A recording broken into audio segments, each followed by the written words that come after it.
Corona जैसी घातक बीमारी को लेकर प्रधानमंत्री ने 24 मार्च को रात को 8 बजे फिर से जनता को संबोधित किया, जिसमें उन्होंने पूरे देश को लॉकडाउन करने का निर्णय लिया है और जनता से घरों में रहने की अपील की है। क्या कुछ कहा माननीय प्रधानमंत्री नरेंद्र मोदी जी ने, आप खुद ही सुनिए। नमस्कार मेरे प्यारे देशवासियों, मैं आज एक बार फिर कोरोना वैश्विक महामारी पर बात करने के लिए आपके बीच आया हूं। 22 मार्च को जनता कर्फ्यू का जो संकल्प हमने लिया था, एक राष्ट्र के नाते उसकी सिद्धि के लिए हर भारतवासी ने पूरी संवेदनशीलता के साथ, पूरी जिम्मेदारी के साथ अपना योगदान दिया। बच्चे, बुजुर्ग, छोटे, बड़े, गरीब, मध्यम, हर वर्ग के लोग, हर कोई परीक्षा की इस घड़ी में साथ आया। जनता कर्फ्यू को हर भारतवासी ने सफल बनाया। एक दिन के जनता कर्फ्यू से भारत ने दिखा दिया कि जब देश पर संकट आता है, जब मानवता पर संकट आता है, तो किस प्रकार से हम सभी भारतीय मिलकर के एकजुट होकर उसका मुकाबला करते हैं। आप सभी जनता कर्फ्यू के लिए, उसकी सफलता के लिए प्रशंसा के पात्र हैं। साथियों, आप कोरोना वैश्विक महामारी, उस पर पूरी दुनिया की स्थिति को समाचारों के माध्यम से सुन भी रहे हैं और देख भी रहे हैं। आप ये भी देख रहे हैं कि दुनिया के समर्थ से समर्थ देशों को भी कैसे इस महामारी ने बिल्कुल बेबस कर दिया है।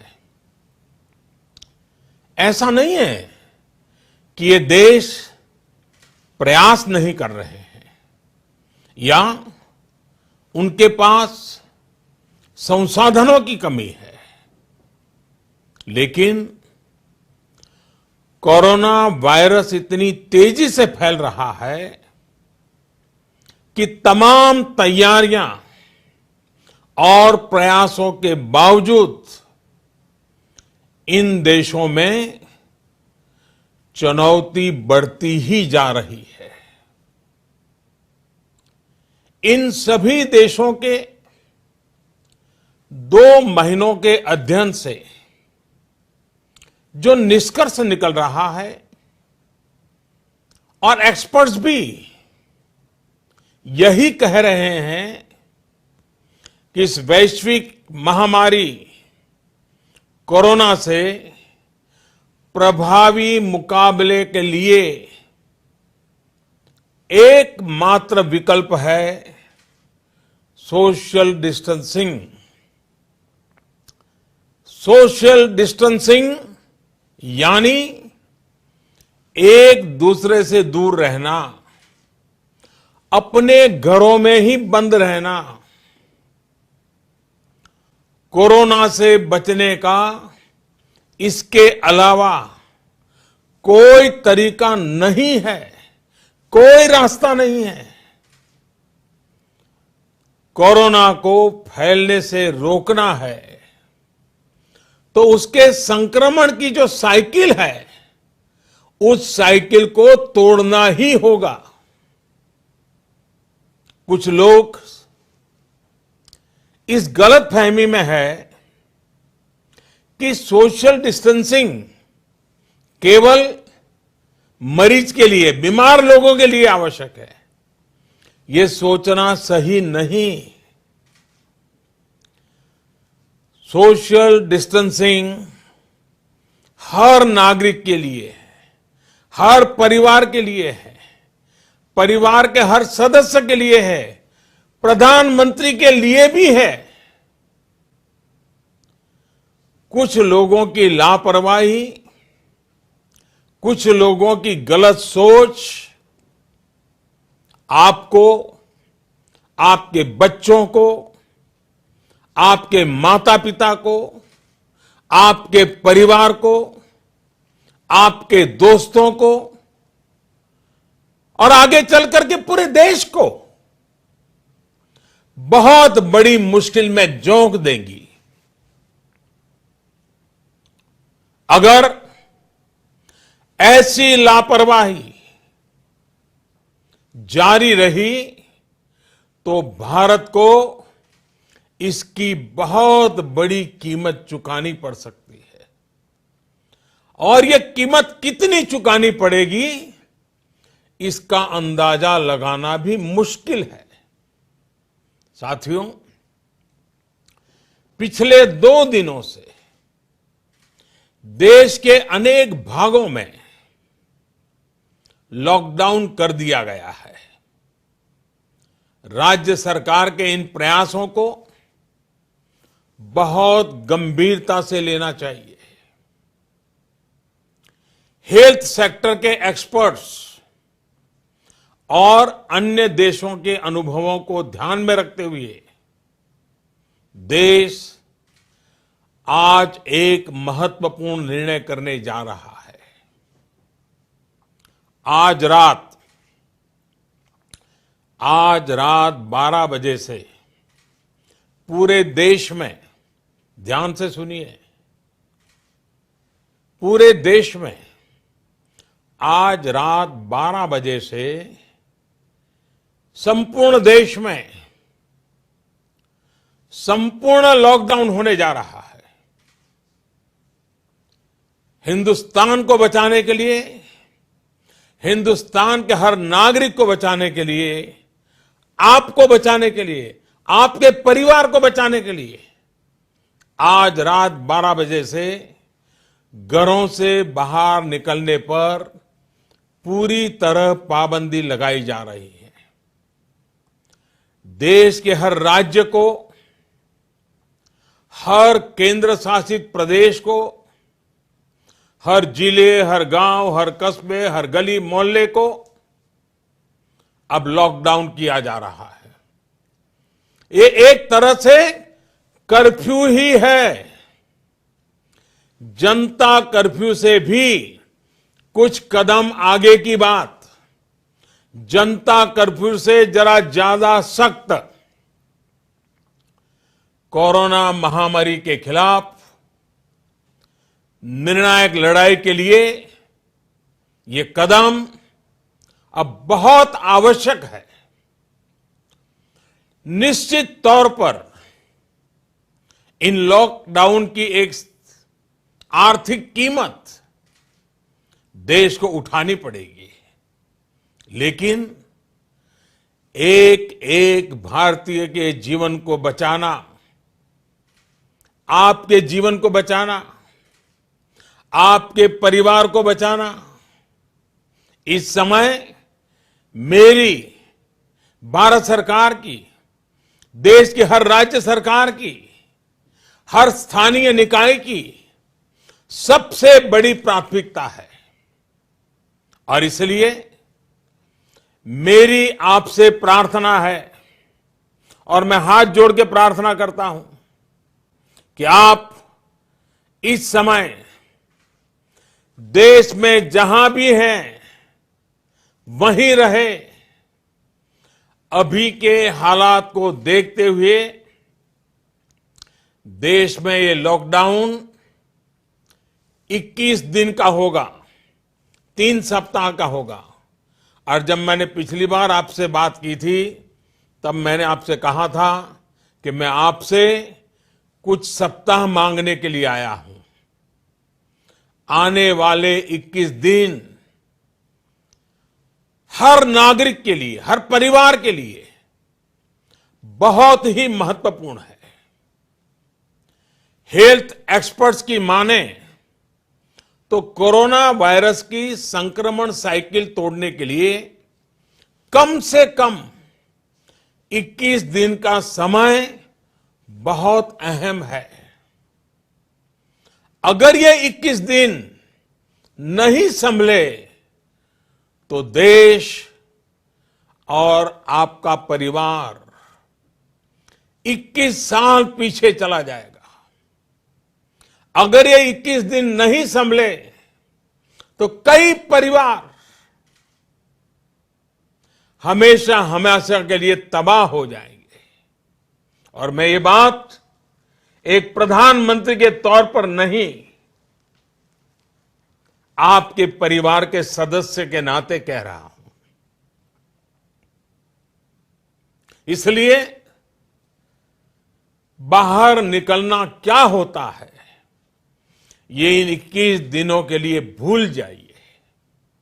घर में रहे और एक ही काम करे कि अपने घर में ही रहे।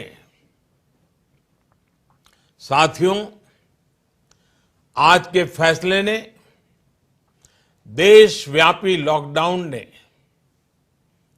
आपके घर के दरवाजे पर एक लक्ष्मण रेखा खींच दी है।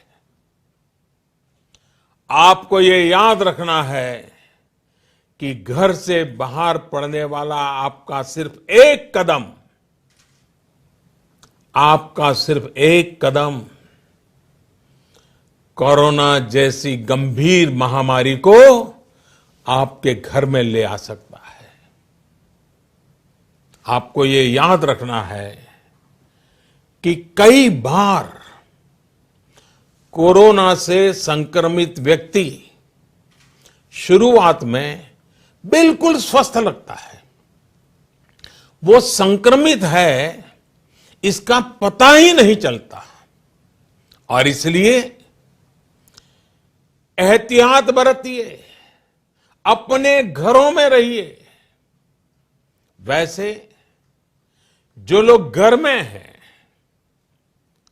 वो सोशल मीडिया पर नए नए तरीकों से, बहुत इनोवेटिव तरीके से इस बात को बता रहे हैं। एक बैनर जो मुझे भी पसंद आया, मैं आपको भी ये बहुत कम शब्दों में संदेश दिखाना चाहता हूं। कोरोना यानी कोई रोड पर ना निकलने। कोरोना यानी कोई रोड पर ना निकले। साथियों, एक्सपर्ट का यह भी कहना है कि आज अगर किसी व्यक्ति में कोरोना वायरस पहुंचता है तो उसके शरीर में इसके लक्षण दिखने में कई कई दिन लग जाते हैं। इस दौरान वो जाने अनजाने हर उस व्यक्ति को संक्रमित कर देता है जो उसके संपर्क में आता है। वर्ल्ड हेल्थ ऑर्गेनाइजेशन की रिपोर्ट बताती है कि इस महामारी से संक्रमित एक व्यक्ति, सुनिए, एक व्यक्ति सिर्फ हफ्ते 10 दिन में सैकड़ों लोगों तक इस बीमारी को पहुंचा सकता है। यानी ये आग की तरह तेजी से फैलता है।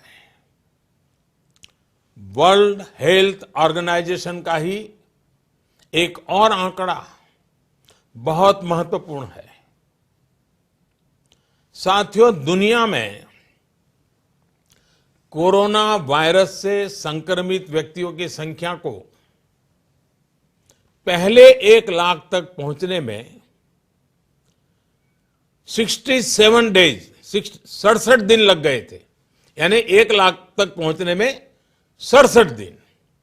उसके बाद सिर्फ 11 दिन में, सिर्फ 11 दिन में ही 1 लाख नए लोग संक्रमित हो गए, यानी 2 लाख हो गए। सोचिए, पहले 1 लाख लोग संक्रमित में होने में 67 दिन लगे और फिर इसे 2 लाख लोगों तक पहुंचने में सिर्फ 11 दिन लगे। ये और भी भयावह है कि 2 लाख संक्रमित लोगों से 3 लाख लोगों तक ये बीमारी पहुंचने में सिर्फ 4 दिन लगे।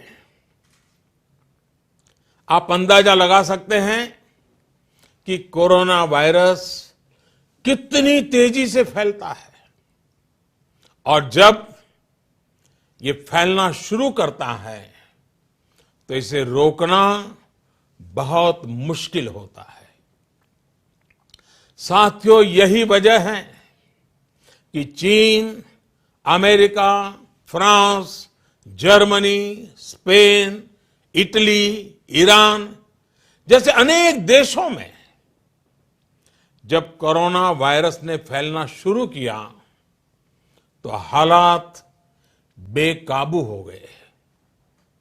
और ये भी याद रखिए, इटली हो या अमेरिका, इन देशों की स्वास्थ्य सेवा, उनके हॉस्पिटल, उनके यहां आधुनिक संसाधन पूरी दुनिया में बेहतरीन है।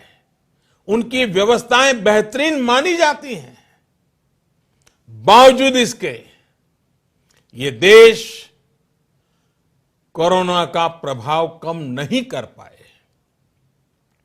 सवाल ये कि इस स्थिति में उम्मीद की किरण कहां है?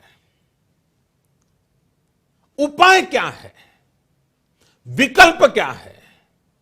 साथियों, कोरोना से निपटने के लिए उम्मीद की किरण उन देशों से मिले अनुभव है जो कोरोना को कुछ हद तक नियंत्रित कर पाए।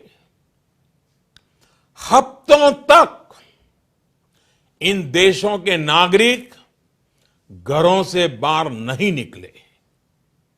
इन देशों के नागरिकों ने 100% सरकारी निर्देशों का पालन किया और इसलिए ये कुछ देश अब इस महामारी से बाहर आने की ओर बढ़ रहे हैं।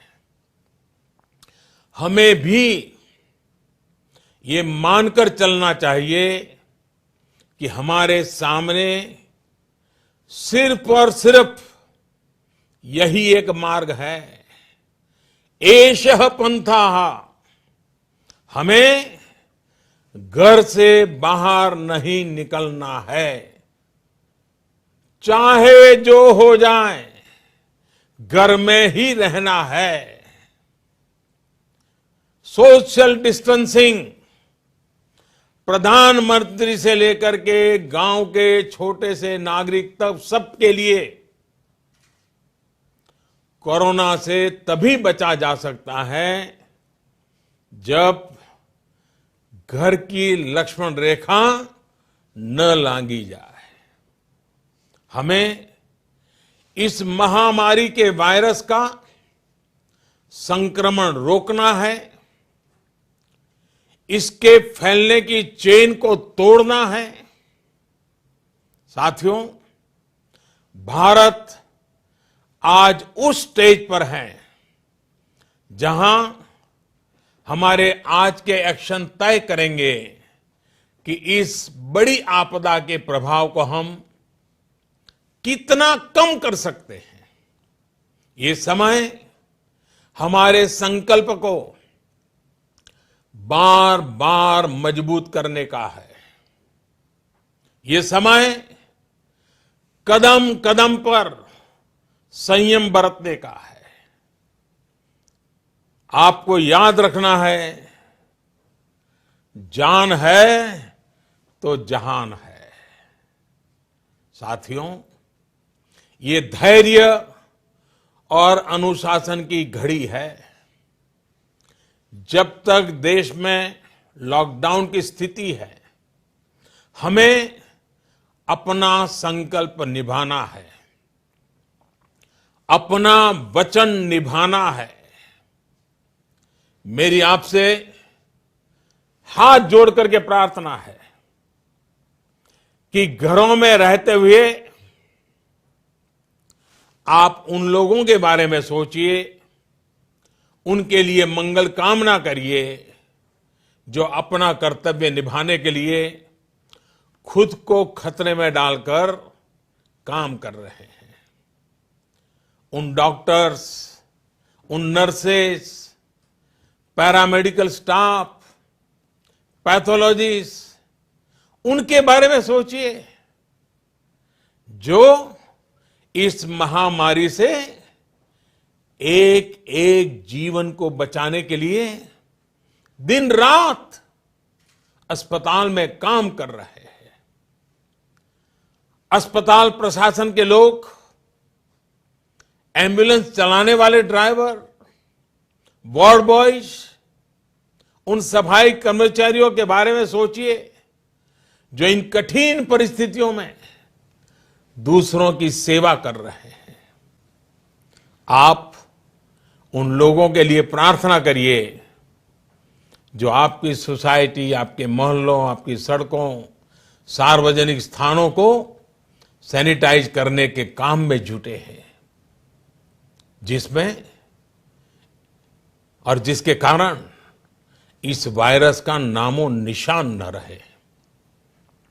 आपको सही जानकारी देने के लिए 24 घंटे काम कर रहे मीडिया के लोगों के बारे में भी सोचिए जो संक्रमण का खतरा उठाकर सड़कों पर, अस्पतालों में है। आप अपने आसपास के पुलिस कर्मियों के बारे में सोचिए जो अपने घर परिवार की चिंता किए बिना आपको बचाने के लिए, आपके परिवार को बचाने के लिए दिन रात ड्यूटी कर रहे हैं और कई बार कुछ लोगों के गुस्ताखे के भी शिकार हो जाते हैं, गुस्सा भी झेल रहे हैं। साथियों, कोरोना वैश्विक महामारी से बनी स्थितियों के बीच केंद्र और देश भर की राज्य सरकारें तेजी से काम कर रही है। रोजमर्रा की जिंदगी में लोगों को असुविधा ना हो, इसके लिए निरंतर कोशिश कर रही है। सभी आवश्यक वस्तुओं की सप्लाई बनी रहे, इसके लिए सभी उपाय किए गए हैं और आगे भी किए जाएंगे।